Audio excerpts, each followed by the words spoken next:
You're watching the East Baton Rouge Parish Library Roadshow. Everything you need to know about your local library system.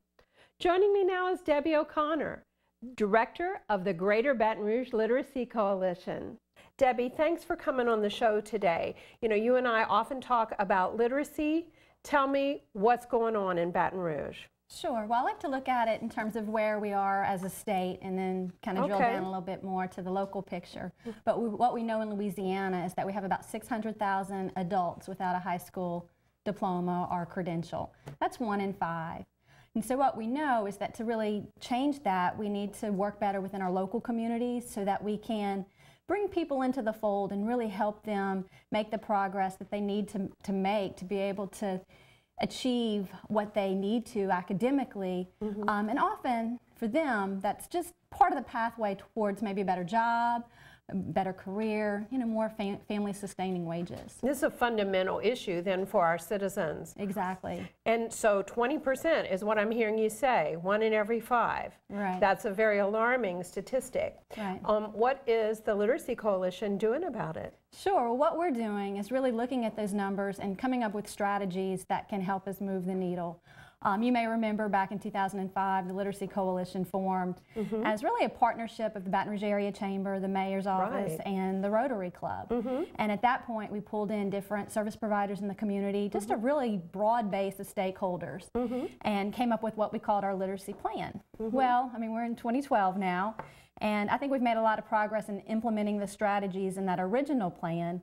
But what we're finding is that it's time to update. You know, we need new strategies. We know what worked, maybe what didn't work as well, and, you know, areas for improvement. Because you've been working on building capacity within the individual organizations that actually help our adult non-literate population, and they have to grow, and the trainers and tutors have to grow, and you're the umbrella organization that kind of helps everybody keep their eye on the overall goal. Exactly, and we want to stay true to that. And moving forward and implementing new strategies, we definitely want to maintain that work we've done by building the capacity of our service providers and developing those organizations. But we want to expand a little bit and looking at building new providers as well. I mean, we've become very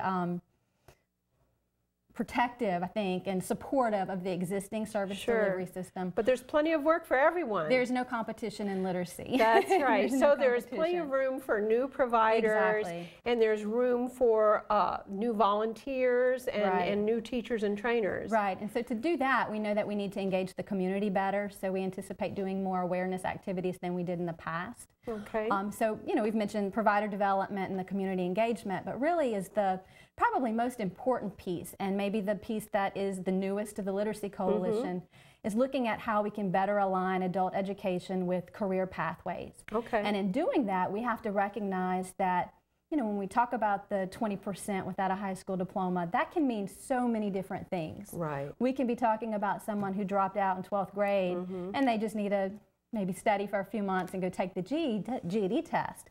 But what we know is that statewide, about 20% of the people enrolling in GED programs fall well below the 9th grade level. So there's much work to be done at all different levels. Right, so plenty of work for everyone. How do people get involved? Well, I think the most important thing to do is to look at our website, gbrliteracy.org. They can call me at the office. I usually answer the phone myself, 225-381-7141. There's certainly opportunities to volunteer as tutors. We're always looking for even board members to serve on our boards of directors. We're starting something new that I've been calling our Literacy League, where we'd like to bring in organizations that might be interested in, you know, raising the funds that are so needed. And awareness. And awareness, That's exactly. Right. Okay, so plenty of work for everyone to do in this new year for 2013, and people just need to get online to gbrliteracy.org and find out more about it. Thanks, Debbie. Thanks, Mary. Now, coming up after the break, Roseanne St. Romain.